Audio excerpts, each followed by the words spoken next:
Manila, a new world in what was once the island jungle of the Philippines. Named for King Philip of Spain in 1521, the new republic has 24 million people, 2.5 million in Manila. Mostly Christian, they are fun-loving, optimistic, loyal, sentimental, and socially gracious. The destruction of Manila in World War II led to a far greater city. Now the bustling metropolis hums with the vibrating tempo of progress. One reason, some visitors say, is the Oriental melting pot here, the mixing of ingenuity and ambition.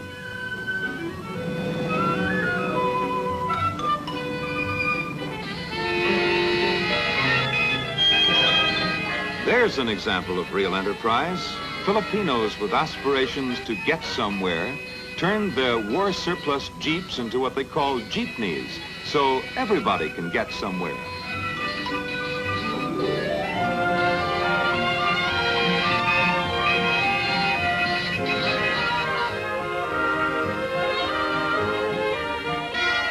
The Filipinos need few reminders of the past. The future is their concern as they push the ruins aside to make way for a brand new country.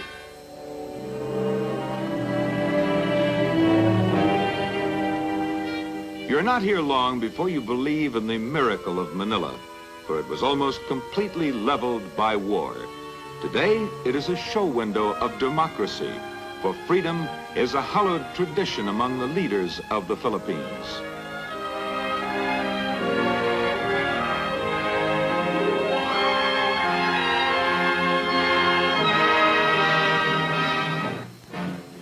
A fascinating side trip is to nearby Baguio, where the National Military Academy trains leaders to help guard their newly founded republic. A territory of the United States for nearly 50 years, the Philippines Academy is fashioned after America's West Point.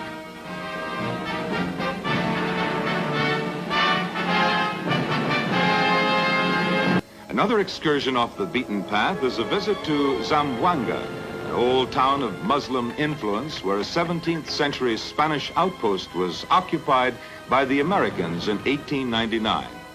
Mohammedanism, which was brought here by Arab missionaries in the 14th century, is still predominant, all of which produces a rare setting for a traveler from the New World.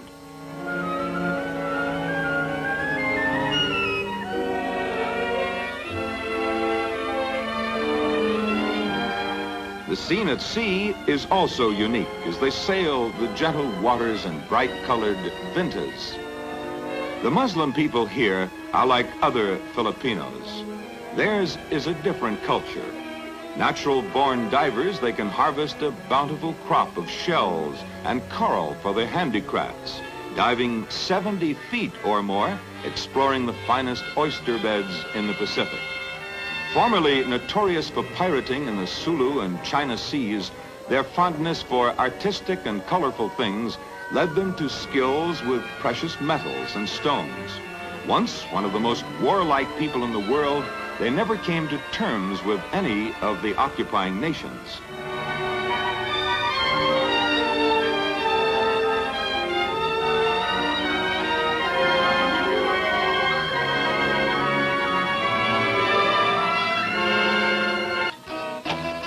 In other parts of the islands, you'll delight in watching this folk dance called the tinikling, named for a long-legged grain-stealing bird who dances about to avoid the farmer's trap.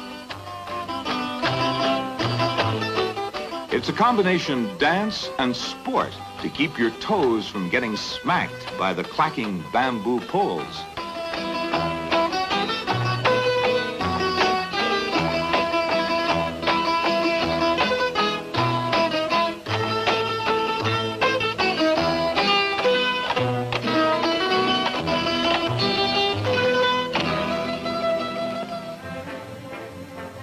More footwork is observed in the native sport of sipa, which the youngsters are practicing, a wicker ball game left over from the old Spanish days.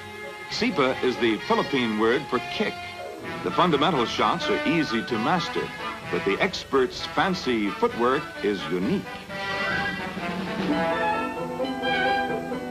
Scoring is up to 21, like volleyball or ping pong, but that's the last resemblance to any other sport. The champions have a wide repertoire of shots: front, inside, left or right, outside, left or right, and the bottom kick that requires eyes in the back of the head.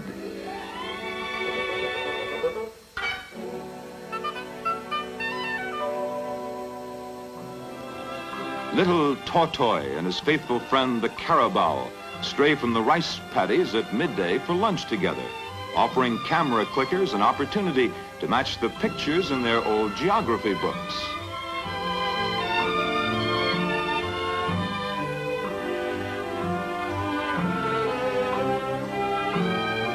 To see the age-old method of harvesting the staple of the Orient, you don't have to travel far from the cities.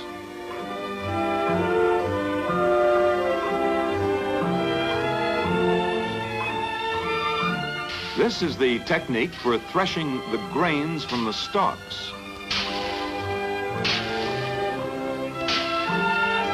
In winnowing rice, the wind separates the hulls from the kernels. The kernels fall down and the hulls fly off in the air. Further separating is achieved with a strainer. These picturesque terraces on the uplands of the islands took generations to build, and rice is still the chief crop.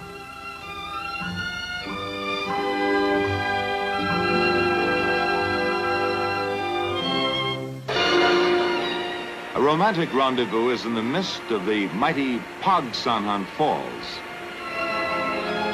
Above the falls, more peaceful pleasures.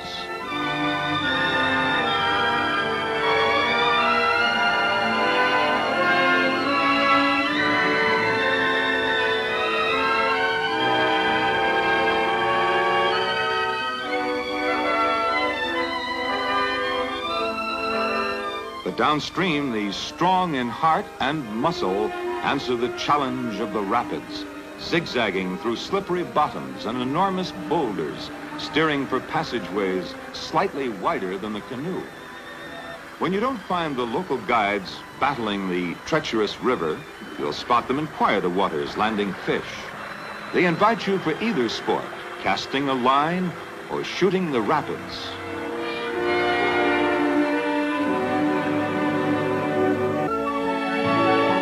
Typifying the country's progress are the modern hotels. The appearance is Western, but there is a blending with the East. It is a particularly pleasing mixture in Philippine dishes.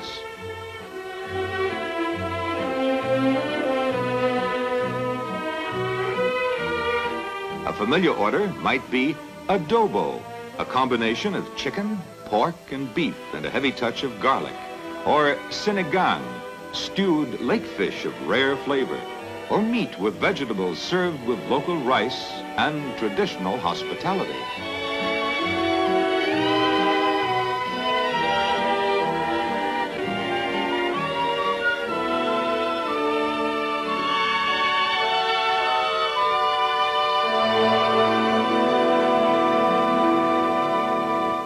Outside there is a view which reminds us of their legend, of how a giant threw a great rock into the sea and the 7,000 broken pieces became their nation.